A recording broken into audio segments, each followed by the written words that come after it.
अगर आपकी परमिशन हो तो मैं तो यहीं रहना चाहती हूँ, मैं लव कहीं नहीं मैरिज जाना चाहती। फिर जिनसे लव मैरिज किया उनका क्या होगा? आज तक भी ना हम सुखी नहीं जीवन व्यतीत कर पा रहे। वो जो आप भाग के चली गई उसका दंड, ये जो आपको मिल रहा है उसका दंड है। आप सभी चैनल को सब्सक्राइब कर लीजिएगा।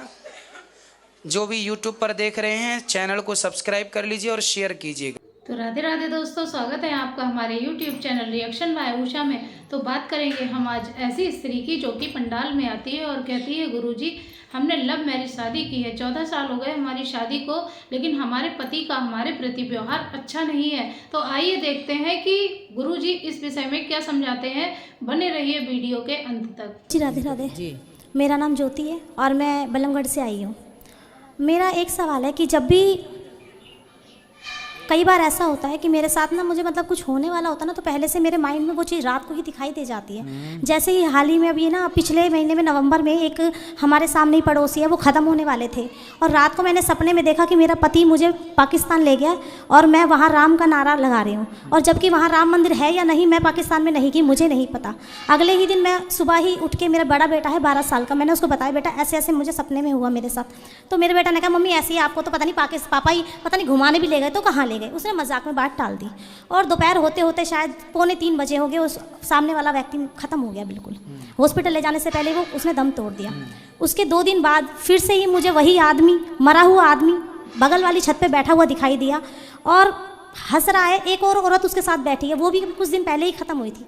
मुझे समझ में नहीं आता। उसके बाद मैंने अपने हस्बैंड से ही बात कंसल्ट करी कि पता नहीं मेरे साथ ऐसा क्यों हो रहा है, मुझे क्यों मरे हुए लोग क्यों दिखाई दे रहे हैं। हालांकि मैं ऐसा नहीं है, मैं पेशे से टीचर हूँ और सुबह 8 बजे से लेके शाम के 5:30 बजे तक का टाइम जो है मेरा बच्चों के साथ ही बीतता है।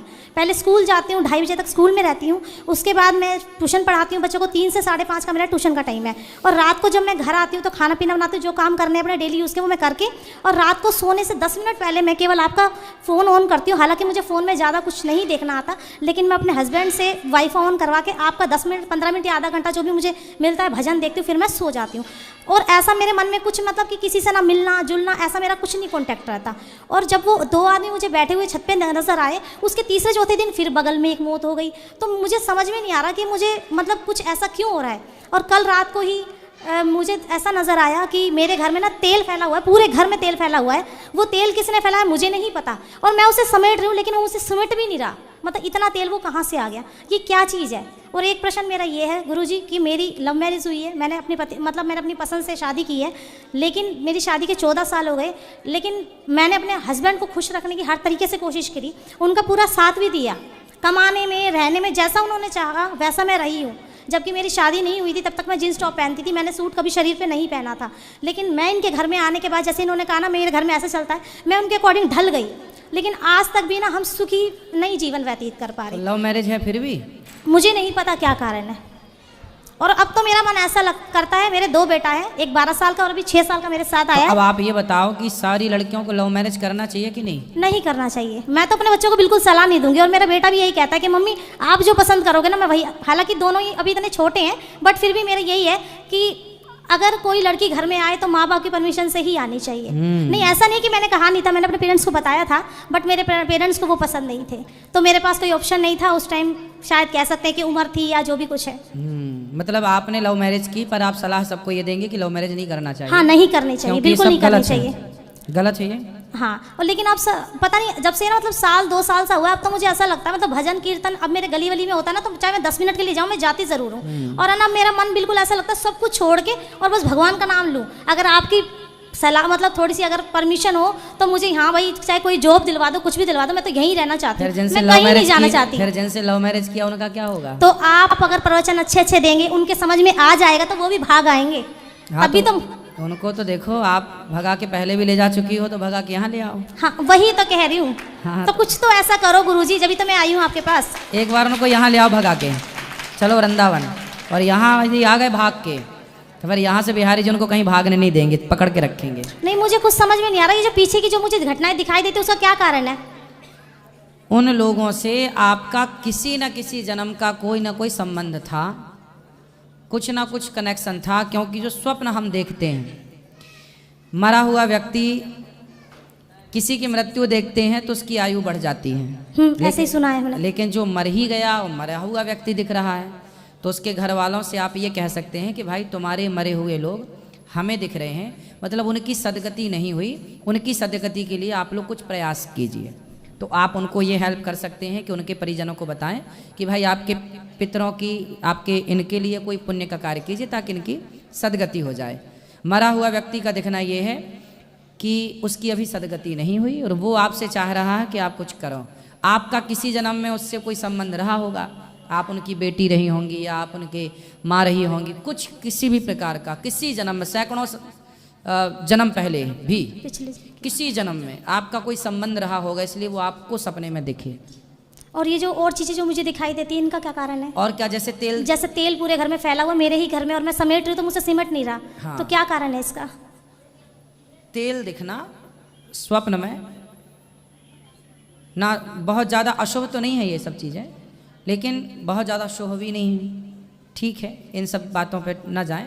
पानी का दिखना, आकाश का दिखना, आग का दिखना, ये सब चीज़ें शुभ मानी जाती हैं। चिता जलती हुई दिखना ये शुभ है, मतलब ठीक है। पानी दिखना सपने में ये बहुत शुभ होता है। नहीं, मैं सिर्फ ये जानना चाह रही हूँ, ऐसा तो कुछ नहीं है कि जैसे लोग कहते हैं कि कोई किसी ने कुछ करा दिया या हमारे पितर परेशान हो या हमारे पितरों का कुछ हो। आपके पितर परेशान होते तो आपके दिखते सपने में, ऐसा तो कभी नहीं हुआ मुझे। हाँ, तो फिर आपके पितर, आप अपने लिए तो कोई पुण्य का कार्य करते ही रहो। इसलिए हम कहते हैं सपना ही आए तब के लिए ना बैठे रहो, पहले से उनके लिए भागवत जी की पोथी पाठ, गया श्राद्ध, जो भी उनके लिए कर सको, उनकी प्रत्येक तिथि पर कोई ना कोई कार्य होना चाहिए। और वो जो दूसरे दिख रहे हैं वो आपके लिए किसी ना किसी जन्म के संबंधी थे, इसलिए दिख रहे हैं। गुरुजी, एक छोटा सा प्रश्न हो रहा है। आपने हमेशा कहा है कि पति को परमेश्वर मान के रखो, और हर औरत, हर सास कहती है अपनी औरत बहू से कि सीता बन के दिखा, पर अपने बेटे से यूं क्यों नहीं कहती कि तू राम बन, रावण की तरह मत बिहेव कर? ऐसा क्यों है? हम तो कथा में कहते हैं राम बनो रावण मत हाँ, आप तो कहते हो, बट और तो नहीं कहते ना कोई। देखो, तो अगर पति अगर गलती करता है तो पत्नी को क्या करना चाहिए, मुझे ये बताइए बस। सबसे पहले अगर पति ने एक गलती की, पत्नी ने माफ़ कर दी, फिर दोबारा गलती की, फिर माफ़ कर दी, ऐसे ही अगर 5 से 7 बार उसने गलती की और पत्नी ने माफ़ कर दिया, तो अब उस पत्नी का क्या कर्तव्य है कि उसे क्या करना चाहिए? उस पति के साथ ही रहना चाहिए, गलती करते रहो, माफ़ करते रहो, या फिर कोई और सॉल्यूशन है? जहाँ अरेंज मैरिज होती है, जहाँ लड़की बढ़िया तरीके से जाती है शेरनी की तरह, बारात लेके आता है दूल्हा, तो वो लड़की तो थोड़ा आंख भी दिखाए तो पति को थोड़ा सुनना पड़ता है, क्योंकि वो दबंग है, उसकी तो सुनेगा। लेकिन आपकी नहीं सुन पा रहा है वो, क्योंकि आप भाग के गई हैं। समझो इस बात को, वो जो आप भाग के चली गई, नहीं तो वो जो गलती हुई वो तो हुई, लेकिन अब उस चीज़ का क्या सॉल्यूशन हो सकता है? उसका दंड, अभी उसका दंड है, ये जो आपको मिल रहा है उसका दंड है। तो इसके लिए क्या कर सकते हैं, कोई सॉल्यूशन? अब इसका सॉल्यूशन क्या है? चुप रहो। वैसे भी शादी आपने तरीके से की, मतलब जो लड़कियां, नहीं, मैं सिर्फ ये कहना चाह रही हूँ, अरेंज और लव मैरिज की तो बात ही नहीं है। मैं सिर्फ इतना पूछना चाह रही हूँ कि जैसे पति को परमेश्वर का आपने उपाधि दी है, और आपने काफी, मैं इससे सहमत भी हूँ, ऐसा नहीं मैं सहमत नहीं हूँ। हमने उपाधि नहीं दी, भगवान शास्त्रों ने उपाधि दी। हाँ, शास्त्रों ने उपाधि, हमने तो आपको देखा ना बोलते हुए, तो हम तो ये कहेंगे हाँ हमारे गुरु ने हमें ये बताया है, चाहे हमने नाम दंड नहीं लिया। तो आपके देखो पति को ले आना, उनको हम बहुत तरीके से समझाएंगे। आपको क्या समझा? देखो, आपको समस्या तो आपके पति से है, और जिनसे समस्या वो आते तो मैं उनको ठीक करके भेजता आज ही, कल नहीं, आज तुरंत।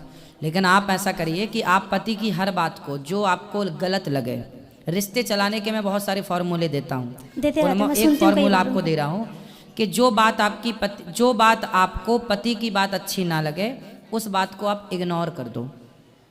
एवरी टाइम इग्नोर हो सकता है, कभी कभी ऐसा होता है कोई बात नहीं इग्नोर हो जा सकती, फिर भी 99% इग्नोर करो। एक आध बात पे आप कभी देख लो जो आपका मन हो, लेकिन बाकी बातें बोलने से भी क्या फ़ायदा है? बताओ ना, कुत्ता भौंके तो क्या हम भी उसकी तरह भौंकने लग जाएं?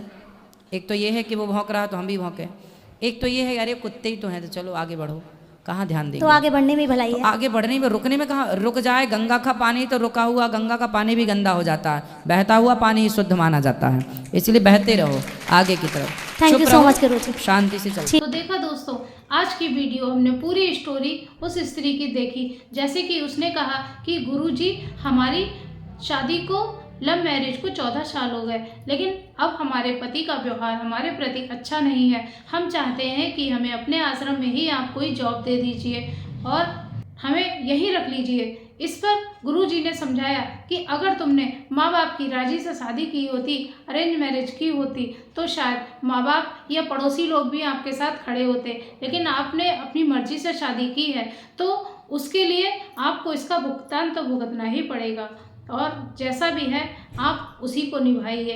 तो दोस्तों, इससे और भी बच्चों को शिक्षा मिलती है कि हमें माँ बाप की राजी से ही शादी करनी चाहिए। तो दोस्तों, अगर आपको आज की वीडियो पसंद आई हो तो हमारे चैनल को सब्सक्राइब करें और हमारी वीडियो को लाइक कर दें, और हाँ, कमेंट में राधे राधे लिखना बिल्कुल भी ना भूलें। मिलेंगे ऐसी ही इंटरेस्टिंग वीडियो के साथ भक्ति से जुड़ी हुई, तब तक के लिए राधे राधे।